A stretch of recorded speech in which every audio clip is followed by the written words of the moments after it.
Amol Joshi Maharashtra live मध्ये तुम्हा सगळ्यांचं स्वागत।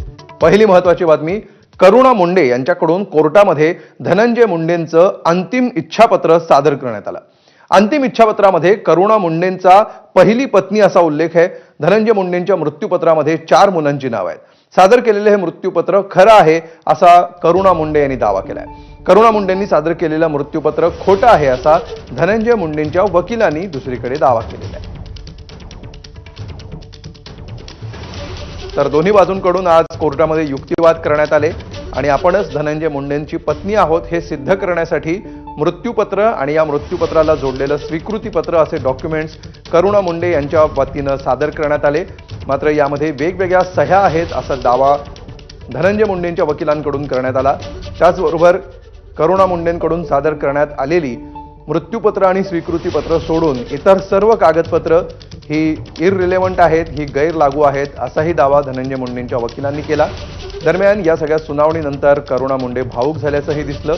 आपल्याला चित्रपटांची ऑफर होती, ती ऑफर आपण धनंजय मुंडेंबरोबर संसार करण्यासाठी गमावली अशा प्रकारची खंत त्यांनी आपल्या वक्तव्यातून व्यक्त केली। तर दुसरीकडे आपलं इतर कोणाशी लग्न व्हावं यासाठी आपल्याला प्रेमपाशात अडकवण्यासाठी धनंजय मुंडे आणि त्यांच्या साथीदारांकडून प्रयत्न सुरू आहेत। त्यासाठी काही रकमेची ऑफर देखील देण्यात आलेली आहे असाही दावा करुणा मुंडेंनी केलाय। आणि आता निकाल येणं बाकी आहे। आता सगळ्यांना निकालाची प्रतीक्षा आहे। नेमकी कुणाची बाजू कोर्टामध्ये सरस ठरते आणि कोर्टात अंतिम निकाल काय लागतो याकडे आता सर्वांचं लक्ष असणार आहे।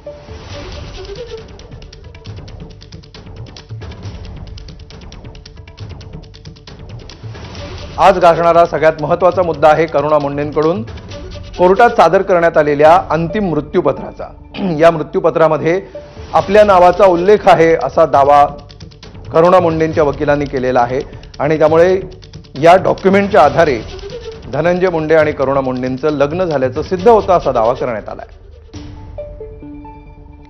आणि अधिक माहिती घेऊया, आमचे प्रतिनिधी अभिषेक मुठा सध्या आपल्या सोबत आहेत। अभिषेक, आता दोन्ही बाजूंनी आपापले पुरावे जे काही आहेत ते सादर केल्याचं दिसतंय। आता निकालाची प्रतीक्षा आहे। काय नेमके अपडेट्स मिळत आहेत या सगळ्याबाबत?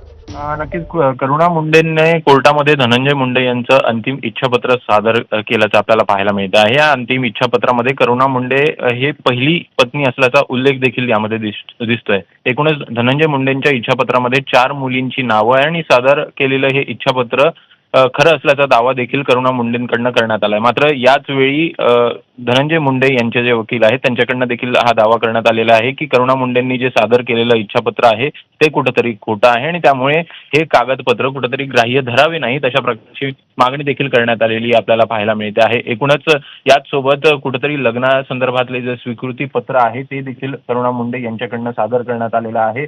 धनंजय मुंडे यांचं जे स्वतःचं स्वीकृती पत्र असल्याचं देखील करुणा मुंडे यांनी कोर्टामध्ये आपल्याला दिल्याचं पाहायला मिळतं आणि त्यामुळे एकूणच 1998 रोजी वैदिक पद्धतीनं लग्न केल्याचा उल्लेख देखील यामध्ये आपल्याला पाहायला मिळतो आणि त्यामुळे आता एकूणच युक्तिवाद पूर्ण झालेला आहे। ऑर्डर थोड्याच वेळात आपल्याला येताना पाहायला मिळेल। धन्यवाद या सगळ्या सविस्तर माहितीबद्दल अभिषेक। आज हा निकाल येतो का की या निकालाचं वाचन काही दिवस लांबणीवर पडतं याकडे सुद्धा आपलं लक्ष असणार आहे। मात्र दोन्हीकडून युक्तिवाद झालेला आहे आणि आता निकालाची प्रतीक्षा आहे।